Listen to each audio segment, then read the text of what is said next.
Which brings us to point number 2. He has never respected her opinions or desires, even after she transforms into the beautiful, graceful swan we all knew she would eventually become. For instance, I'll examine Twilight's prom incident. It pisses me off to no end, because it's a perfect example of Edward's tight-fisted, tyrannical control over Bella's life. Forgive me, I must read a fairly large chunk of it, but I will pause in certain places to give commentary. This covers pages 250 to 252 of the Twilight PDF. Hello, Tyler. This is Edward Cullen. His voice was very friendly. On the surface, I knew it well enough to catch the soft edge of menace. What was Tyler doing at my house? The awful truth began to dawn on me. I looked again at the inappropriate dress Alice had forced me into. I'm sorry if there's been some kind of miscommunication, but Bella is unavailable tonight.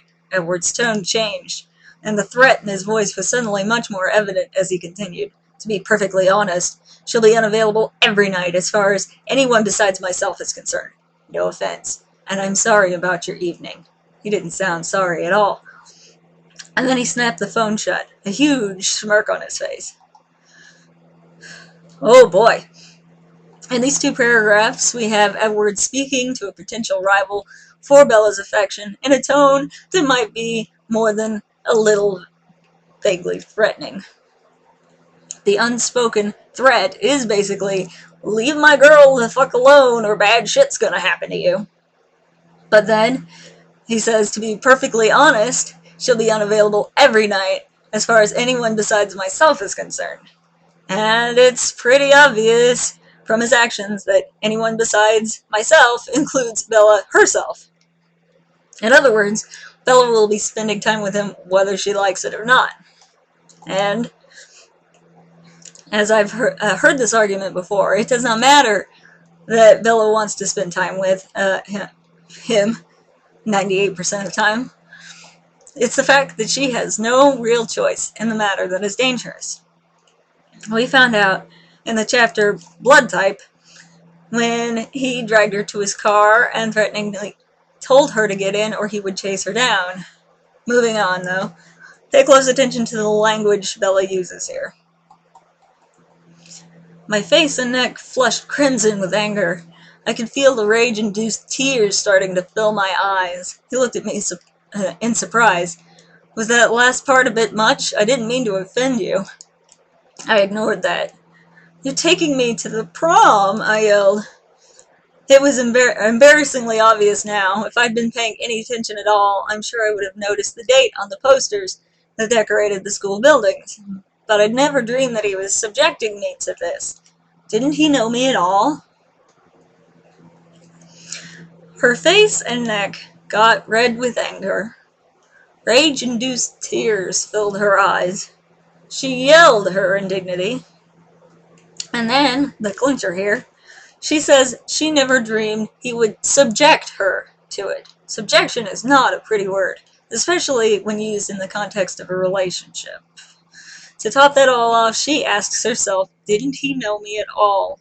I think that speaks for itself. Now this is the part that really makes me see red. He wasn't expecting the force of my reaction. That was clear. He pressed his lips together and his eyes narrowed. Don't be difficult, Bella. My eyes flashed to the window. We were halfway to the school already. Why are you doing this to me? I demanded in horror.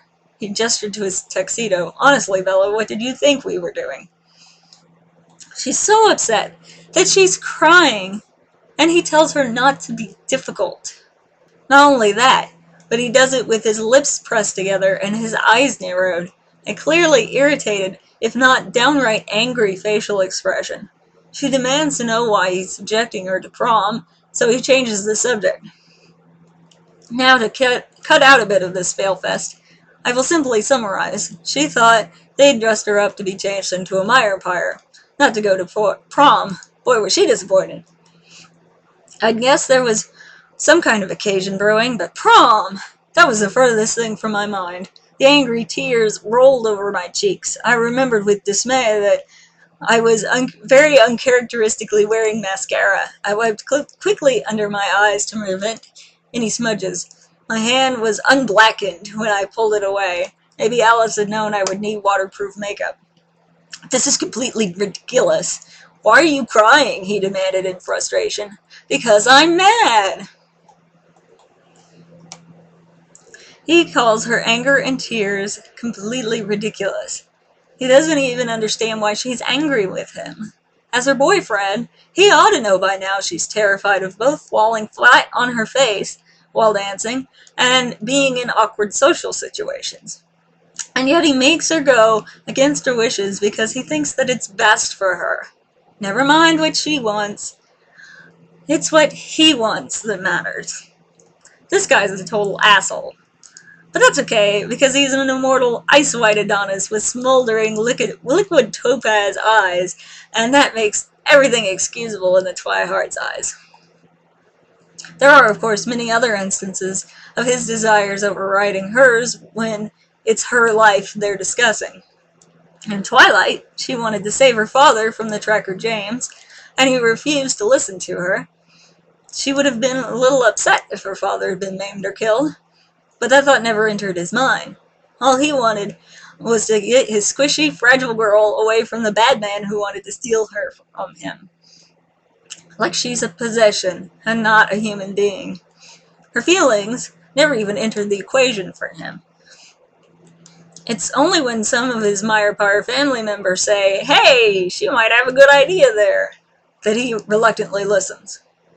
In New Moon, he breaks up with her in a brutal way, which leads her to becoming first catatonic and then suicidal. But he thinks it's for her own good, so off he goes, taking with him the whole Cullen clan. And let's not forget, he stole all the things Bella had to remember him by and hid them from her. He had no respect for her desire to keep the reminders of their relationship.